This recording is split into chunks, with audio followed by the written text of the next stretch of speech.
Hello and welcome friend, आप सभी का स्वागत है आपके अपने यूट्यूब चैनल डेयर क्लास में। तो फ्रेंड, जैसा कि हमने पिछले वीडियो में आप लोगों को बताया था कि हम लोग क्लास 10 के फिजिक्स का जो पहला लेसन है उसके आंतरिक प्रश्नों को हल करने वाले हैं।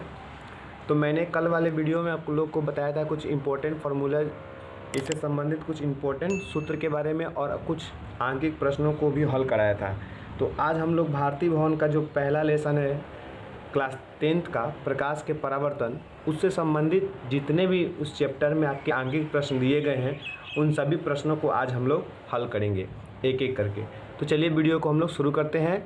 वीडियो को शुरू करने से पहले एक छोटी सी रिक्वेस्ट, अगर अभी तक आपने हमारे यूट्यूब चैनल को सब्सक्राइब नहीं किया है तो नीचे दिए गए रेड बटन को क्लिक करके आप हमारे यूट्यूब चैनल को सब्सक्राइब कर ले, साथ ही साथ उस बेल आइकन को भी दबा दें ताकि आने वाली हर वीडियो का नोटिफिकेशन आपको मिलता रहे। तो चलिए हम हल करते हैं चुटकियों में न्यूमेरिकल।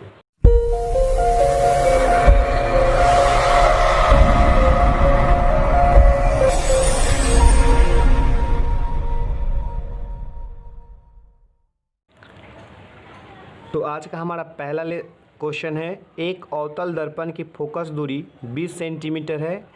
एक वस्तु दर्पण के ध्रुव से 30 सेंटीमीटर की दूरी पर रखी गई है, तो प्रतिबिंब कहाँ बनेगा ये ज्ञात करना है। तो फ्रेंड, ये हमारे क्लास 10th का जो है फिजिक्स का पहला लेसन प्रकाश के परावर्तन का जो आंकिक प्रश्न है वो हम लोग हल करने वाले हैं। और हमारे भारतीय भवन का ये पहला क्वेश्चन है। भारतीय भवन में जितने भी आंकिक प्रश्न आपके फिजिक्स में दिए गए हैं उन सभी क्वेश्चंस को आज हम लोग हल करेंगे। तो चलिए हम शुरू करते हैं अपने पहले क्वेश्चन से। तो फ्रेंड, मैंने यहाँ पे लिख लिया दिया है मैं कि दर्पण, तो यहाँ पे अवतल दिया तो इसको मैंने लिख लिया अवतल दर्पण। दर्पण की फोकस दूरी दी हुई है 20 सेंटीमीटर, तो मैंने यहाँ पे 20 सेंटीमीटर लिख लिया है। फिर यहाँ क्वेश्चन में दिया हुआ था कि वस्तु दूरी जो है 30 सेंटीमीटर है, तो मैंने यहाँ पे वस्तु दूरी भी 30 सेंटीमीटर लिख लिया है। तो आप यहाँ पे देख रहे होंगे कि मैंने फोकस दूरी में भी ऋणात्मक चिन्ह और वस्तु दूरी में भी ऋणात्मक चिन्ह लगाया है। तो मैंने पिछले वीडियो में आपको बताया था कि जो अवतल दर्पण होता है उसकी फोकस दूरी हमेशा नकारात्मक होती है चिन्ह प्रपट्टी के अनुसार, और जो वस्तु दूरी होता है वो भी हमेशा नकारात्मक ही होता है। लेकिन जो उत्तल दर्पण होता है उसकी फोकस दूरी धनात्मक होती है। मैंने पिछले वीडियो में इनके बारे में बताया हुआ है। आपने अगर पिछला वीडियो नहीं देखा है तो डिस्क्रिप्शन में उसका लिंक दिया गया है, आप वहाँ से जाकर उस वीडियो को देख सकते हैं। तो इस क्वेश्चन में हमें प्रतिबिंब दूरी निकालना है। तो प्रतिबिंब दूरी का जो सिंबल भी होता है उसको हम लोग निकालना है। तो यू, बी और एफ का एक ही फार्मूला होता है जिसे हम लोग दर्पण सूत्र कहते हैं। तो दर्पण सूत्र हमारा जो होता है 1/f = 1/v + 1/u। ठीक है फ्रेंड्स, ये हमारा दर्पण सूत्र होता है। और इसी में हम इन वैल्यू को रखेंगे तो हमारा जो प्रतिबिंब की दूरी जो है वो हमें प्राप्त हो जाएगी। तो चलिए हम फटाफट इसका मान इसमें इनपुट करते हैं। एफ की वैल्यू दी हुई है -20 सेंटीमीटर, और प्रतिबिंब दूरी नहीं दिया तो इसको हम यहीं पे छोड़ देंगे। और यहाँ पे हमारी वस्तु दूरी दी हुई है -30 सेंटीमीटर। ठीक है फ्रेंड्स, अब हम इसको हल करेंगे। ये -20 सेंटीमीटर और ये प्लस माइनस हो जाएगा, और माइनस का इधर लाएंगे तो ये प्लस हो जाएगा 1/30 सेंटीमीटर बराबर 1/v।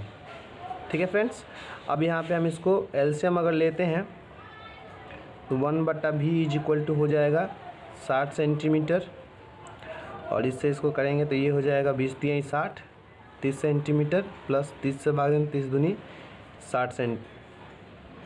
हमारा वैल्यू आ जाएगा -1/60 सेंटीमीटर, अर्थात v की वैल्यू आ जाएगी -60 सेंटीमीटर। ठीक है फ्रेंड्स, तो हमने यहाँ पे क्रॉस गुना कर दिया जिससे हमारा v की वैल्यू जो है 60 सेंटीमीटर आ गई। अर्थात हमारा जो प्रतिबिंब जो है दर्पण से 60 सेंटीमीटर की दूरी पर बनेगा। और यहाँ निगेटिव चिन्ह यह बता रहा है कि प्रतिबिंब जो है वास्तविक है, और वास्तविक प्रतिबिंब हमेशा दर्पण के सामने और उल्टा बनता है। तो प्रतिबिंब कहाँ बनेगा, इसका आंसर हो जाएगा प्रतिबिंब जो है दर्पण से 60 सेंटीमीटर की दूरी पर वस्तु की ओर बनेगा। उम्मीद करते हैं ये क्वेश्चन आप समझ गए होंगे। बढ़ते अपने अगले क्वेश्चन की तरफ। हमारा अगला क्वेश्चन है क्वेश्चन नंबर 2। किसी अवतल दर्पण के सामने 30 सेंटीमीटर की दूरी पर स्थित वस्तु का प्रतिबिंब दर्पण के पीछे 40 सेंटीमीटर पर बनता है, तो दर्पण की फोकस दूरी ज्ञात करें। ठीक है फ्रेंड्स, तो चलिए हम फटाफट हम लिख लेते हैं इसमें कौन कौन सा दिया हुआ है। तो दिया हुआ में मैंने लिख लिया कि दर्पण जो है अवतल है और वस्तु की दूरी जो है यहाँ पे 30 सेंटीमीटर है। और मैंने अभी अभी आपको बताया कि वस्तु दूरी हमेशा नकारात्मक ली जाती है चिन्ह प्रॉपर्टी के अनुसार। अब यहाँ पे फ्रेंड्स देख रहा है लिखा हुआ है कि प्रतिबिंब जो है दर्पण के पीछे 40 सेंटीमीटर पे बनता है। तो आप हमेशा याद रखिएगा, अगर कभी भी प्रश्न में दे दे कि प्रतिबिंब दर्पण के पीछे या आगे बन रहा है, तो जब भी दर्पण के पीछे का जिक्र हो तो आप हमेशा याद रखिए कि वह प्रतिबिंब काल्पनिक होगा। और काल्पनिक प्रतिबिंब के लिए हमेशा हम लोग धनात्मक चिन्ह का इस्तेमाल करते हैं। अगर प्रश्न में लिखा हो कि प्रतिबिंब दर्पण के सामने बन रहा है, तो हमेशा याद रखिएगा कि सामने जो प्रतिबिंब बनता है दर्पण के, वो हमेशा वास्तविक प्रतिबिंब होता है। और वास्तविक प्रतिबिंब के लिए हम लोग नकारात्मक चिन्ह का इस्तेमाल करते हैं चिन्ह प्रॉपर्टी के अनुसार। ठीक है, तो मैं यहाँ पे लिख लेता हूँ प्रतिबिंब दूरी जिसकी सिंबल V होती है 40 सेंटीमीटर बन रहा है, अर्थात ये हो जाएगा हमारा प्लस में 40 सेंटीमीटर। अब हमें यहाँ पे ज्ञात करनी है फोकस दूरी, तो मैं यहाँ पे लिख लेता हूँ फोकस दूरी मतलब कि स्मॉल f बराबर 1। ठीक है फ्रेंड्स, अब हम बढ़ते हैं। UBF का एक ही फार्मूला होता है दर्पण सूत्र। मैंने आपको पहले वीडियो में ही बताया था कि जो इस चैप्टर के जितने भी आंकिक प्रश्न होते हैं वो लगभग दर्पण सूत्र पर ही ख़त्म हो जाते हैं। सारे सवाल जो होते हैं दर्पण सूत्र के ही द्वारा ही बनाए जाते हैं। तो चलिए हम इसको हल करते हैं। दर्पण सूत्र फटाफट लिख लेता हूँ मैं। अब यहाँ पे वैल्यू इनपुट कर देंगे हम लोग।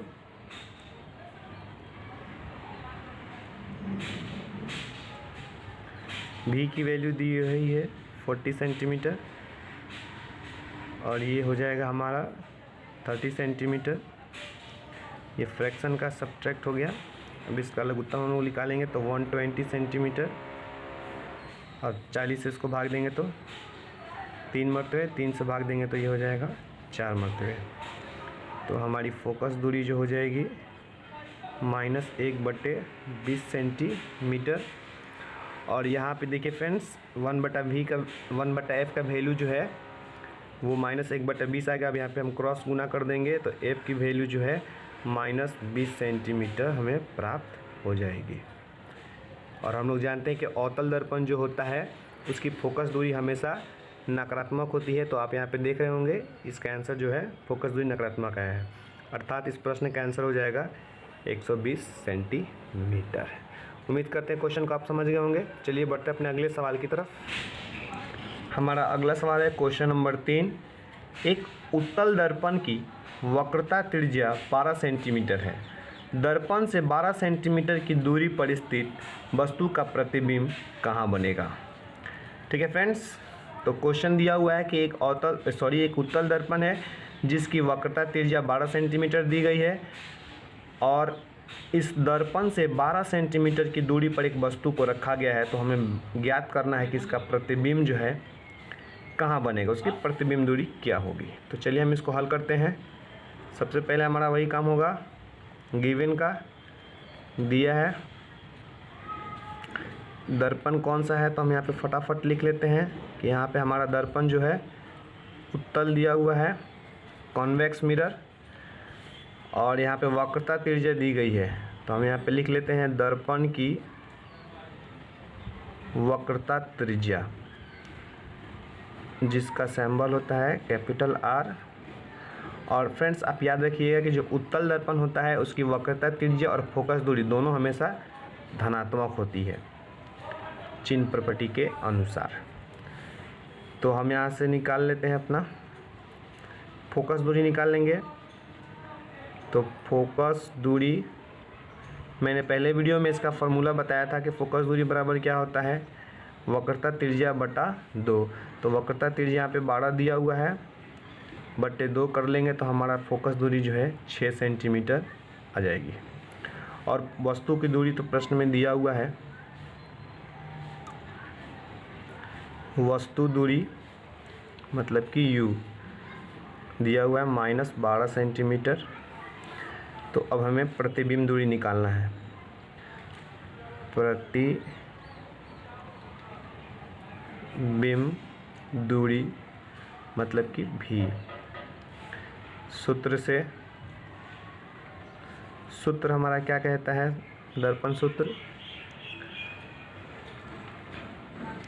1/f = 1/v + 1/u। अब यहाँ पे हम वैल्यू पुट कर देंगे। f की वैल्यू 6 सेंटीमीटर, v की वैल्यू नहीं दी गई है और u की वैल्यू हो जाएगी -12 सेंटीमीटर। इसको एक तरफ हम कर लेते हैं। 1/v = क्या हो जाएगा? ये प्लस का उधर आएगा तो माइनस का हो जाएगा यहाँ पे +1/12। अब इसका एलसीएम निकालेंगे। 12 6 दूनी 12, 12 एकम 12 = 3/12। इसको काटेंगे तो हो जाएगा ये 1/4।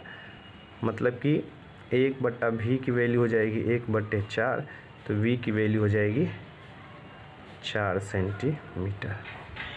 अर्थात प्रतिबिंब दूरी जो है वो क्या हो जाएगा हमारा 4 सेंटीमीटर, और प्रतिबिंब जो है दर्पण के पीछे काल्पनिक बनेगा।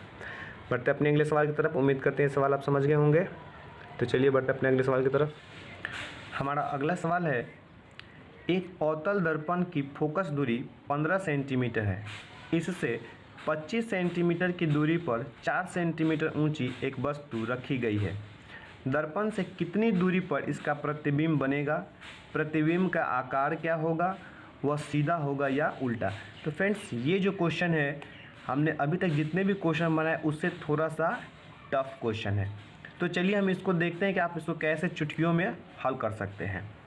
तो सबसे पहले मैंने फटाफट अपना यहाँ पे लिख लिया है कि दिया में क्या क्या इसमें दिया हुआ है। तो दर्पण यहाँ पे अवतल दिया हुआ है और फोकस दूरी यहाँ पे 15 सेंटीमीटर दी गई है।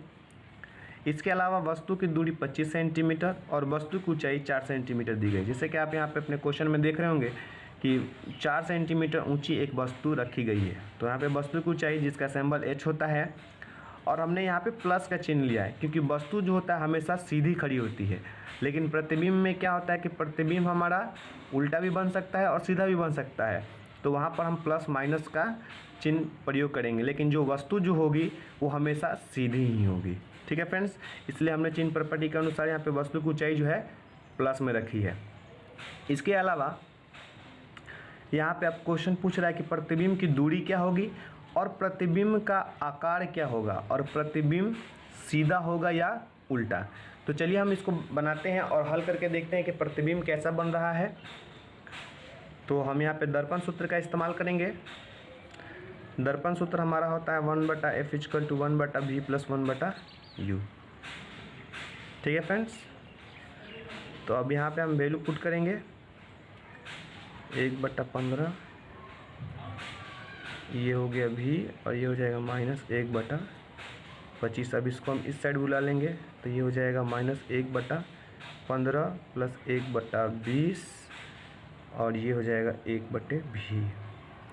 15 चौके 60, तो 15 चौके 60, 20 तिहाई 60 = 1/v।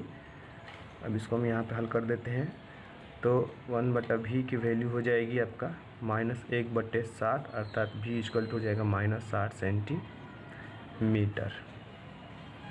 ठीक है फ्रेंड्स, हमारा जो प्रतिबिंब होगा वो दर्पण से 60 सेंटीमीटर की दूरी पर बनेगा। अब यहाँ पे नेगेटिव चिन्ह यह बता रहा है कि जो प्रतिबिंब होगा वो वास्तविक होगा और वास्तविक प्रतिबिंब हमेशा उल्टा बनता है। एक चीज़ हमें यहाँ पे और निकालनी है, प्रतिबिंब का आकार निकालना है। तो इसके लिए हम एक और फार्मूले का इस्तेमाल करेंगे। यहाँ पे m = हो जाएगा -v/u, या मैंने आपको एक और बताया था m = h'/h। तो यहाँ पे देख रहे हैं कि LHS जो है दोनों बराबर की तरफ है, तो हम यहाँ पे ले सकते हैं -v/u = h'/h। हमें h' का मान निकालना है।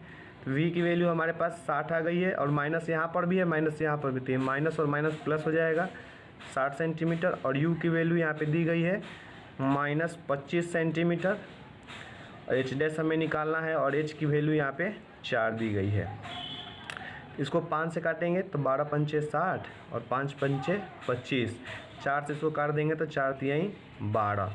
तो यहाँ पे h की वैल्यू हो जाएगी हमारी h dash is equal to हो जाएगा 5/3 माइनस 5/3 हो जाएगी। ठीक है फ्रेंड्स, तो अब हम इसको फटाफट लिख लेते हैं। सॉरी फ्रेंड्स, यहाँ पे हमने जो वस्तु की दूरी है 25 सेंटीमीटर, लेकिन हमने 20 सेंटीमीटर लिखा है। इसको हम 25 कर लेते हैं तो ये 25 हो जाएगा। अब यहाँ पे एलसीएम 75 हो जाएगा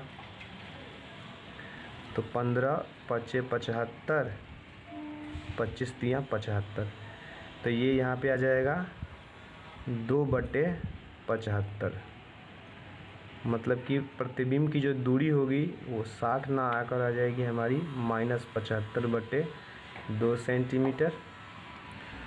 अब हम इसको यहाँ पे इनपुट करेंगे, ये गलत हो गया, तो यहाँ पे हम वैल्यू अगर पुट करेंगे तो -75/2 बटे -25 सेंटीमीटर, और यहाँ पे एक माइनस पहले से है, is equal to h dash बटा 4। ये माइनस माइनस कट जाएगा और ये 25 तिया 75 और ये 2 दूनी 4, अर्थात h डैश की जो हो जाएगी वो 3 दूनी 6 सेंटीमीटर। प्रतिबिंब की जो ऊंचाई होगी वो 6 सेंटीमीटर हो जाएगी। ठीक है फ्रेंड्स, बढ़ते अपने अगले सवाल की तरफ। आज के इस वीडियो में हम लोग क्वेश्चन नंबर 4 तक ही रहने देते हैं। अगले वीडियो में हम लोग क्वेश्चन नंबर 4 के आगे जितने भी 10 क्वेश्चन दिए गए हैं उनको हल करेंगे। तो उम्मीद करते हैं आपको ये वीडियो पसंद आया होगा। वीडियो अगर पसंद आया हो तो वीडियो को लाइक करना ना भूलें, और साथ ही साथ हमारे चैनल पर नए हैं तो चैनल को सब्सक्राइब करना बिल्कुल ना भूलें। फ्रेंड्स, आने वाली वीडियो में हम लोग डॉक्टर के.सी. सिन्हा का जो मैथ है उसका हम लोग ये मेंसुरेशन का जो चैप्टर है उसको हम लोग चालू करने वाले हैं। तो उसको देखने के लिए आप हमारे चैनल के साथ बने रहें। मिलते हैं हम लोग अगले वीडियो में, तब तक के लिए धन्यवाद।